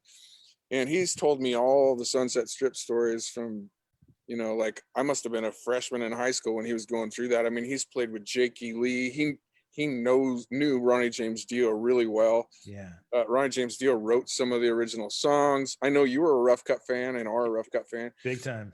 And he told me stories about how he met Dio, and Dio's the one that got him to move to LA because Dave was going to move to New York.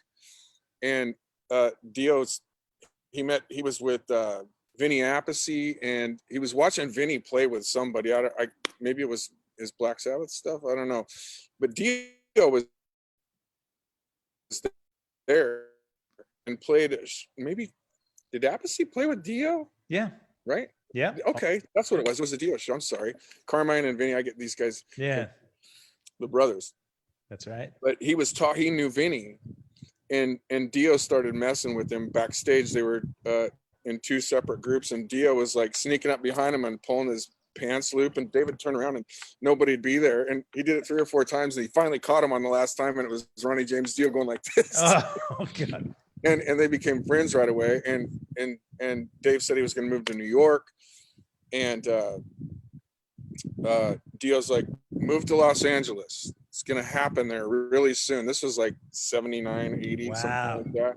Crystal ball. And so Dave's like, I got in my truck and drove to Los Angeles, and it was right after Chris had left Mickey Rat and started a band called Sarge with Stephen St. James. Okay. And so Chris had moved it up with Stephen Piercy from San Diego, started Mickey Rat, and then something wasn't right there, and Chris took off and started Sarge with Stephen, and then Dave joined Rat with Jakey Lee. Wow. And so they were in Rat for a while, and then some things happened there, and Dave decided Jake and Dave quit and started Rough Cut. Don't you love the diplomacy there? Some things happened there, and so yeah. Yeah, well, basically what had happened. You don't have no. You don't have to say it, man. Oh, it's not bad. Steven just wanted to get a different second guitar player, and they really liked this other guy a lot. And Dave's like, if you're gonna get rid of him, I'm leaving. And that's when they got Crosby. Oh. And so Dave and Jake quit and started Rough Cut, and then Rough Cut started happening, and Chris eventually joined, and they got Paul. You know, yeah. David heard about Paul somewhere, and he heard him singing, and got Paul in the band, and then they got Matt came up from, I think Matt was a San Diego guy too. Great bass player, man. Yeah. I've realized I've developed a really strong appreciation for him. I've even reached out and talked to him since all this started. So Rough Cut's starting to happen. We got a really cool manager in Atlanta named Scully. Okay. And we're just getting ready to start to book some shows to go do flyouts and whatever, you know, small runs or whatever, and do some East Coast stuff. And then the COVID thing happened. Right. So now we're kind of in regroup mode, saying, hey, you know what? Let's record some songs while we're down here and doing this. Let's, you know, even if it's 3 or 4, let's get some new songs done. So right now we're waiting. We're going to do some pre-production on a few songs to take in the studio and do all that. So that's kind of a cool thing. So I get to play bass still. Yeah. Now you're playing bass with Rough Cut. You got the lead vocal frontman persona in the Loyal Order. Yeah. And then you're still running your business. You're balancing family time. You're helping your kids out with the marketing of True Mob apparel. Yeah. My buddy Jim Jelvig in the UK, he's a big fan of Loyal Order stuff that he's heard. Awesome. He was wanting to know if there's a significance of where the inspiration of the name came from. Yeah, there is actually. So I remember a few years ago, I think I was with you. We were at the NAMM show, and I think you remember this when I bring it up. This is these guys walking around with these, huh? This is after I got sober, right? Yeah, I think so. Okay, all right. I'm pretty sure. Then I'll remember. Yeah, I don't remember it. No, but what I do remember is walking around, and I kept seeing these bikers walking around. I was like, is this like a biker gang? And it said, why can't I, what's the name of Zach's band? Black Labels. Oh, yeah. Black Label Society. Yeah, thanks. And I kept seeing these biker vests and Black Label Society. I'm like, why is there a bunch of bikers here? And I didn't even know it was a band. Yeah. Because there were so many people with these, you know, biker vests on, you know, I thought that's fucking cool, you know? and I thought it was a biker gang. And then I figured out later that it was Zach's band, Right. Zach And they, Wild's band. And I like the name Black Label Society because it's an inclusive name. yeah. You know what I mean? It's a Yep. very inclusive name. And I just thought, because that's what a band is. I mean, the musicians and the writers, they come out and they play. And then most importantly, the people that like their music, and everybody becomes part of this thing that they're doing as a band. So I remember Logan and Seth were in the truck with me one day, and I was like, I want to think of a band name like Black Label Society, blah, blah, blah, and then I was like, it's kind of, like a local lodge thing, and kind of that whole vibe, and I kind of like the Flintstones, the Loyal Order of the Water Buffaloes. And I go, the Loyal Order. That's where it came from. No kidding. A Flintstones reference. It's a Flintstone. Oh my God. That's Isn't so that good. crazy? And I love the Flintstones, and I thought that is so, that might work, Oh my God. That's where it came from. And that's the inspiration for the water buffalo sort of moniker. Yeah. We won't tell people too much about that, but that is a big part of the sort of symbolism behind the label too. Yeah, and hopefully people, put 2 and 2 together when they see it, And Wow. I ran it by Tom, and he's like, oh my God, the Flintstones! I love the Flintstones. Yeah. Much more. Tom's hilarious. That's a great. I had no idea that was the derivative. That's where it came from. Wow. And I thought that's perfect because it's kind of the same thing. Yeah. And and then it's all about having everybody be a part of it, and everybody having the shirts and the vests and the whatever. It's just kind of a cool thing as far as including the people that are your listeners and the people that like the music and want to be a part of it, and as well as I do, man, it's like that energy is what really makes any band. It's true. Yeah, you can't describe it, you can't put a price on it. It's just it's something that if it's natural and authentic, it comes, and stuff that you miss when it's not there, it really is tough. But you've done a great job with that, man. You've developed this community, people that hear the Loyal Order that don't know who you are, gravitate towards it. I know you've got a huge amount of people that are interested in what you're doing now because of just releasing Ready for Dead. Mm-hmm. And I think the authenticity behind Tears of Kelly was something that also sort of opened people's eyes to this emotionally driven stuff that you can write. So it's nice that you're not being sort of typecast to be like the metal guy or the gruff guy, and you've done a good job about being able to adapt acoustic guitar, and you could walk out there playing a song out in the Dalles, playing a Merle Haggard song, or you could go out and play a Megadeth tune. And I've seen some of the stuff that you did for Tom Ellis, for Ellefson, Dave Ellefson, on this video thing that you guys put together. You're just well, first of all, what we did is Tom reached out and he said, hey man, we're doing this thing for the Grammy Youth Foundation, Education Foundation, and the David Ellison Youth Foundation. And what they do is they do online lessons. They pick all these really successful musicians, and they do classes with kids who want to learn how to play music online. It's a really cool thing. And so Tom's like, I want you to do an acoustic version of Ready for Dead. And that's what we did. So we all went, and that's what we did. We kind of just simulcast it, put it together, and everybody did one take, and it was cool.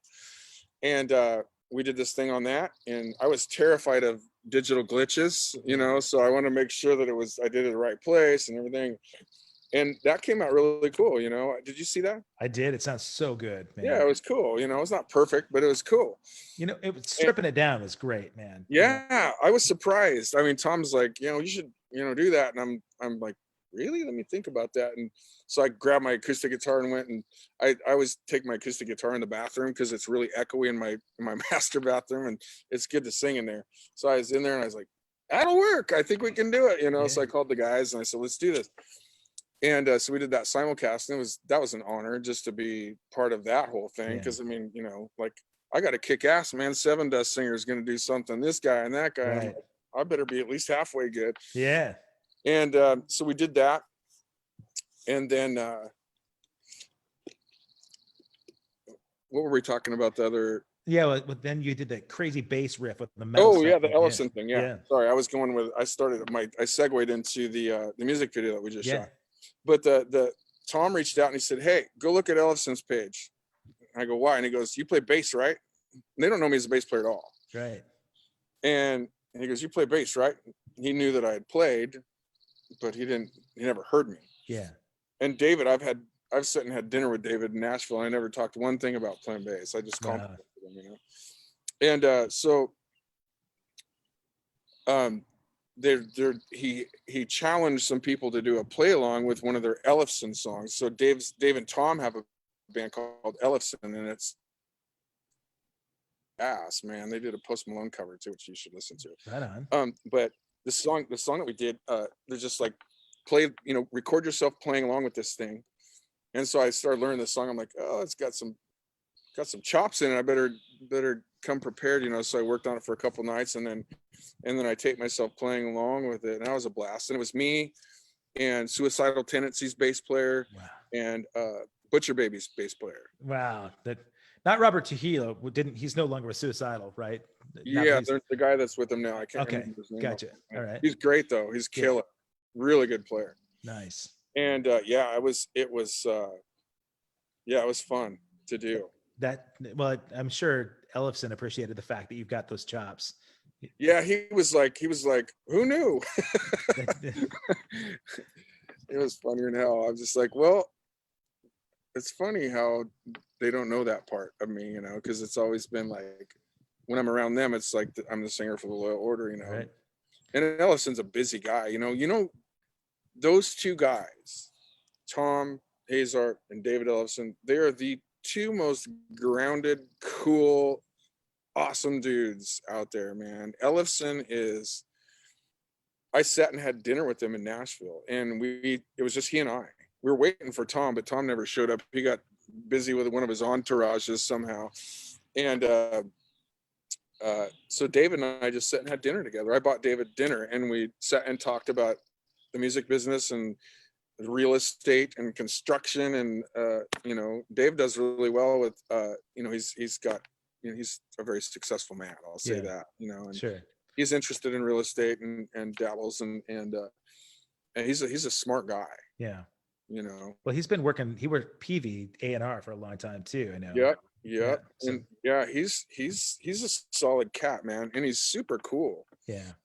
Well, you would have to be, I mean, on like, not to, you know, sort of denigrate Megadeth, but to be able to have a working relationship with Dave Mustaine for decades, and to be able to still come back to him and be able to not want to kill him sometimes might be really tough, right? So, I mean, I love Mustaine, you know, but I've heard about the attitude and the personality, you know. I've heard a few things. Yeah, I've heard a few things there. And I actually met Dave in a taco line in LA.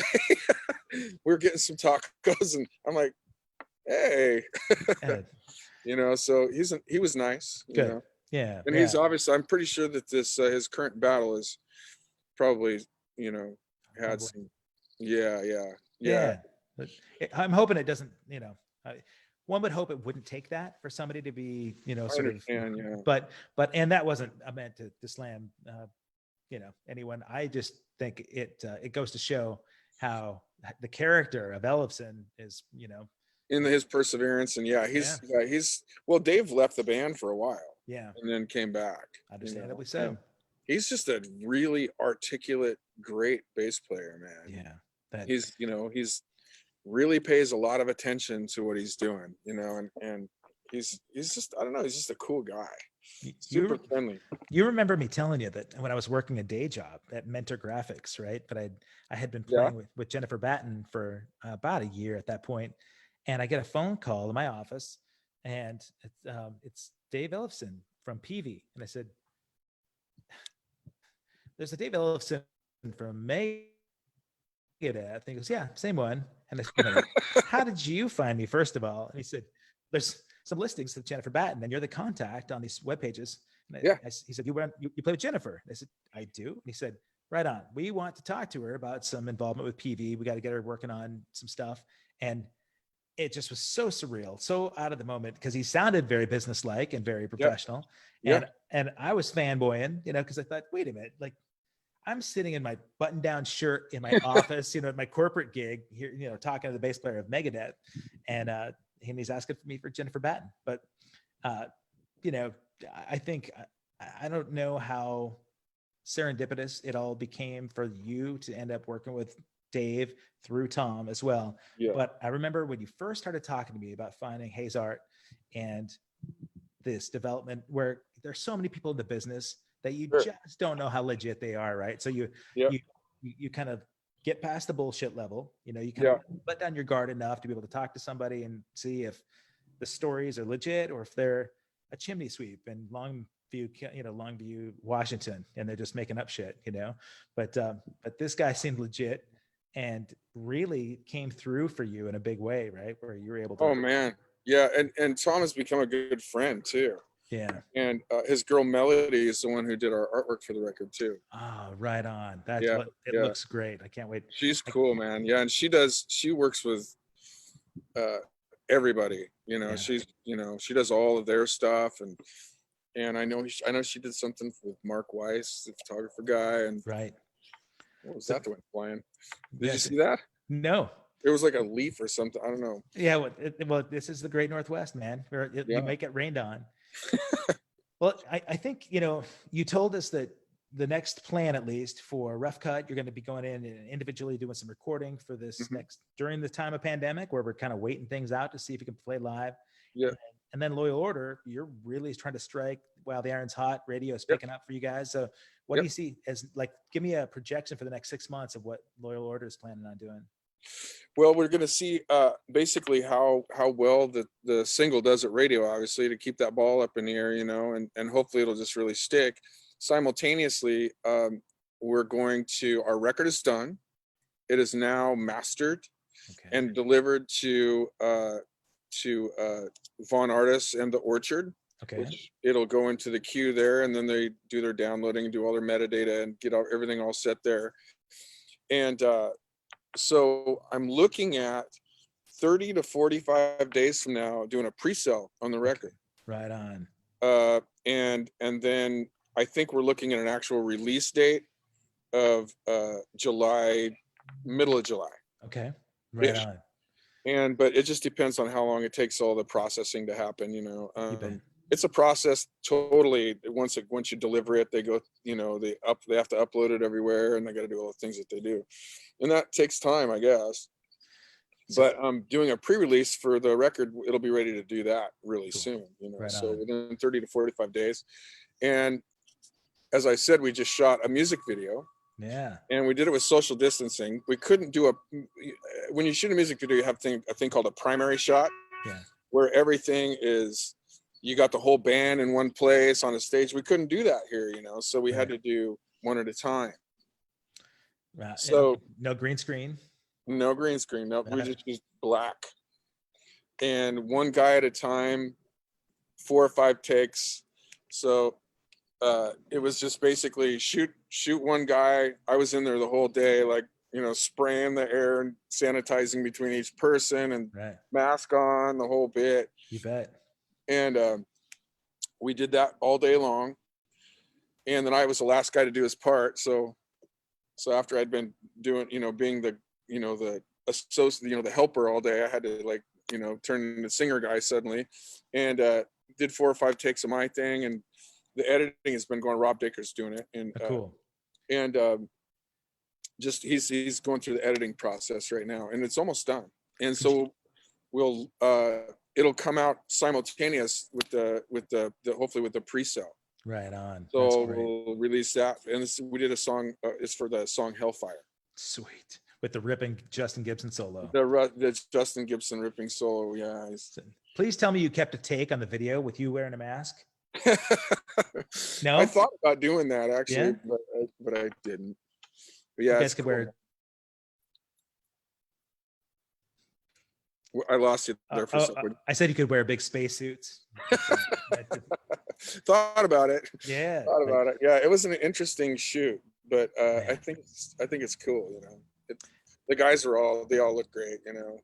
You know, having Patrick in the band too. He's that guy. And yeah. Kyle back on the drums, Oh, beating slamming. the hell out of him. Yeah. You got a good Justin band. doing his Justin thing, and Brandon doing his, rock and roll deal. It's just all cool. Man, I talk a lot in these conversations about a trajectory, just not in terms of like success, but really try to aim towards what matters to us. Right at this point, people are kind of going through identity shifts at our age right now. Yeah. And your identity, to me, when I observe, you've developed different levels of confidence in areas that were, that maybe you felt like they were negligent in the past, so Sure. you started working on your voice, you started working on fronting a band when you'd always been a side guy or a participant, and running your business, I'm sure helped, but you have so many hats, and you balance being a family guy. You're so close to your kids. You've got a really remarkable relationship with their mother as well. It's one of the things that I thought early on, when I first met you and you were going through split with Lonnie, I was amazed that you guys really tried to keep the kids out of any kind of conflicted stuff. And Yeah. you really showed that the most important thing is raising those kids up to have respect for each other's, the partner. And so you've got the family side of you, you've got the business side of you, you've got all sorts of different musical venues that are all kind of popping at the same time.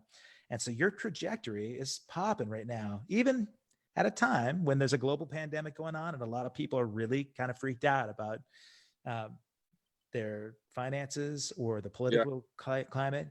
And I think for me, it's inspiring, because it kind of shows you diversity is really important.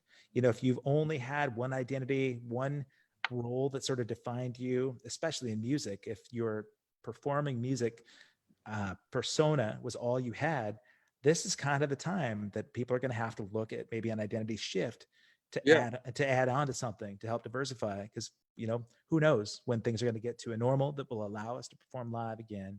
Yeah. And you're a good benchmark for a lot of that. Oh man, thank you. Yeah, well, I have this concept that I've thrown around a few times, and I call it created design. And it's just like, I feel like everybody was created to do something, and that something is the thing that captivates your heart. It's the thing that you go and do, whether it's doing a painting or photography or building a house or writing a song or whatever. When you find that thing that you can do for 12 hours and realize, shit, I haven't eaten today. Yeah. Or at what time? It's 2:00 in the morning. It was 6:00 just a little while ago. Right. And when you find that thing and then have the courage to continue to do it, even if it's not great, and right. We're all our worst critic, right? For the most part. If we're not, you should maybe re-examine that a little bit. But I mean, that thing, just do it, don't be afraid of it. Becoming a front guy has been one of the most terrifying experiences of my life. I'll bet. That's why that show that we did, our first show, I knew I had to put myself in that place, Yeah. And when that Puddle of Mud show came available, I took it, and I was like, and immediately the heart rate increased, and I was like, wow, this is going to happen, And I just knew I had to walk into it in front of, I think there's like 750 people there that night, packed out, sold out. And I just was like, wow, this is really happening, and walking into that was like this like transcending experience for me. It's like, I knew I wasn't going to be perfect, and I knew I was going to, the energy would envelop me, and hopefully nothing bad would happen, but right. It's like, who cares, just do it. And I hopped out there and did my best, and it was fun. And I barely even remember it, to be honest. I remember little pieces of it, but I remember watching, Dave Grohl was talking about something one time, and he said, one of the most humbling moments of my life was when I realized that I would never, ever be able to sing like Freddie Mercury. Hold on. Go back to the beginning, because you froze. He said, Dave Grohl said, I remember one thing. He said, he goes, the day that I realized that I will never, ever be able to sing like Freddie Oh, Mercury. yeah. Yeah. And he just goes, but fuck it, man, I got something to say, man. I'm gonna do this, and goes out there and obviously, I think Dave's done pretty well for himself. He's doing all right. Yeah. He set the bar just about right for him. Yeah, yeah, yeah, God, and yeah. yeah, and he just loves playing music, man. He does it, and that's to me, that's that whole creative design thing. It's like you walk into it and you be it, and you know what? You might die tomorrow. Yeah. You're right. Hopefully not, but if my biggest fear in my life is to be on my deathbed and go, I wish I would have done that one thing, even if I sucked. You bet. Yeah. I wish I would have done that one thing. Know what it coulda, shouldas. Don't leave Yeah, that man, on the totally. table. And that's like, during this pandemic thing, it's just like it's time to like, all the busyness has gone away. I've been busier I've ever been, honestly.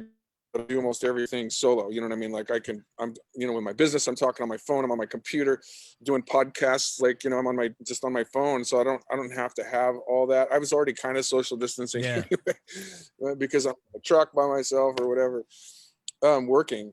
And, but I mean, it's just definitely a time to like, if you're with the busyness of the day-to-day grind that so many of us, driving to work and, doing that every day, and all of a sudden that's gone, and you're just going, wow, wait, everything, and the stillness comes, and then you go, who am I? What have I been doing the last 20 years or 15 years or 40 years or 100 years, whatever that number happens to be. And then all of a sudden you're like, I haven't painted in a while, or I haven't, sculpted or whatever that happens to be, and I'm seeing a lot of people walking into that. And I think right now is the perfect time to like revisit that. The Renaissance. Yeah, it really is, man. And I feel terrible for anybody who's lost somebody to this weird monster that's in the air. Yeah. And and I'm glad that people are being, smart about it for the most part. Not everybody, but myself, I'm pretty smart about it. I do my best. Yeah, me too. That's and tough. But it's just, you never know where you could walk to the mailbox and get infected by something like that. It's hard to say. Yeah, but limit your odds for sure. Mm-hmm.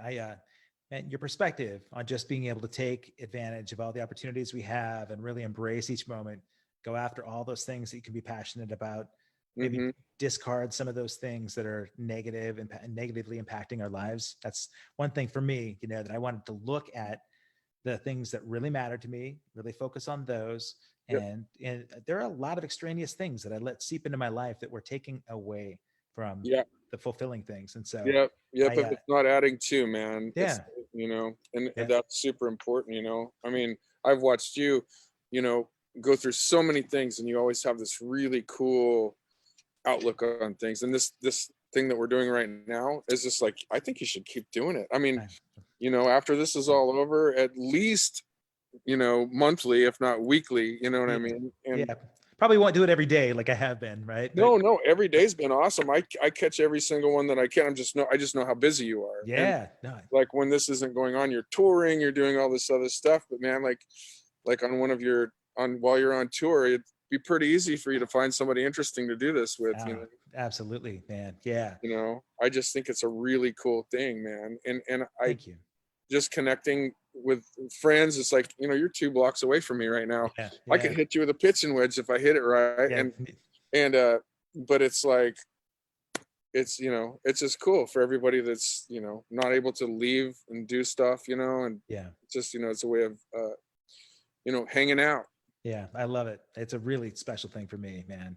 I know that a lot of the people that I'll be talking to in the next couple of weeks are dear friends of yours as well, so, but people, some people may not know some of the guests that I have, but something that's really special to me, tomorrow, this is the first time I've done this. But I know how close you are with your family. I have cousins in Illinois that are dear to me. Mm-hmm.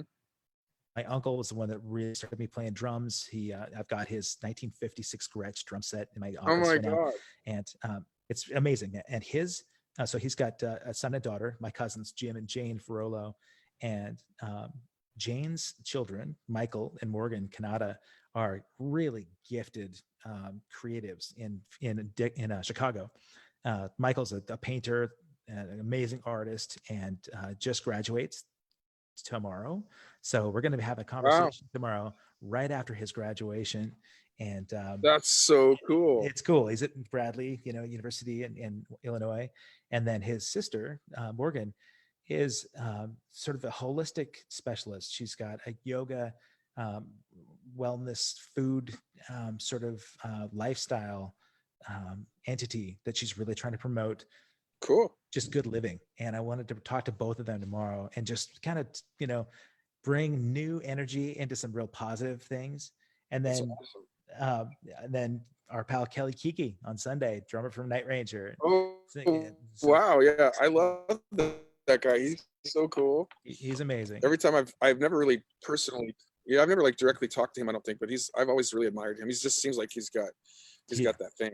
He does. And when we talk on Sunday, you'll feel it, because he is like one of those guys. He's like us. That is just, when I first hung and spent some time with him, I realized this guy is like a brother, and he and his wife Jen are two of my favorite people on the planet.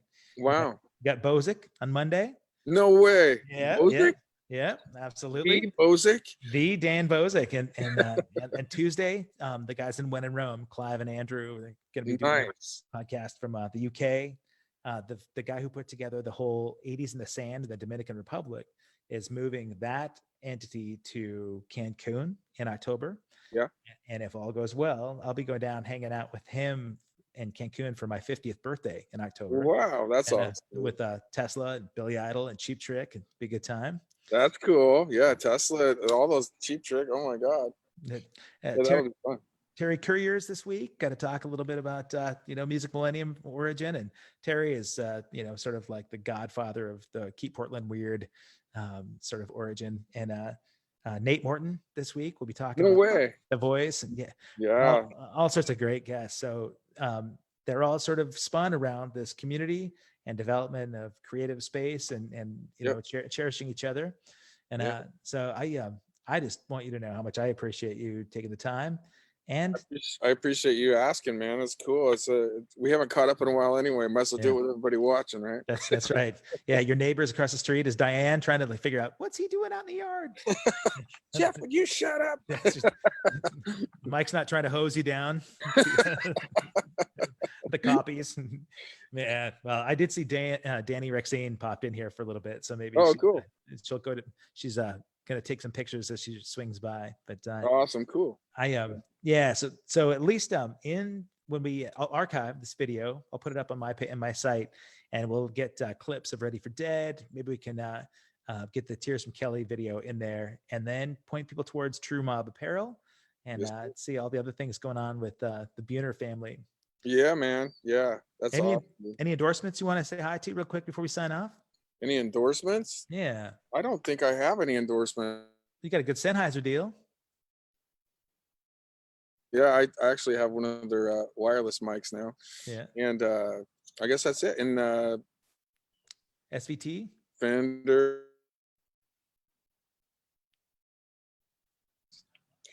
Yeah, I lost you. You froze up for a second, but I said Ernie Ball Stingray, basically. Okay, right on. Yeah.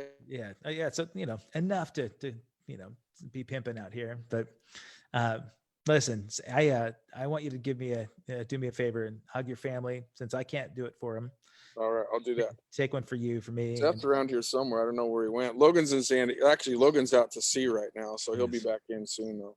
Man, it's amazing to watch your boys grow up, buddy. Oh, dude, they're both my own inspiration, man. Like, Seth doing and all his like business sense, and Logan, Sailor of the Year, and he's almost a chief now. It's just he's amazing to Incredible. See. Yeah, man. Yeah. Great guy. Yep.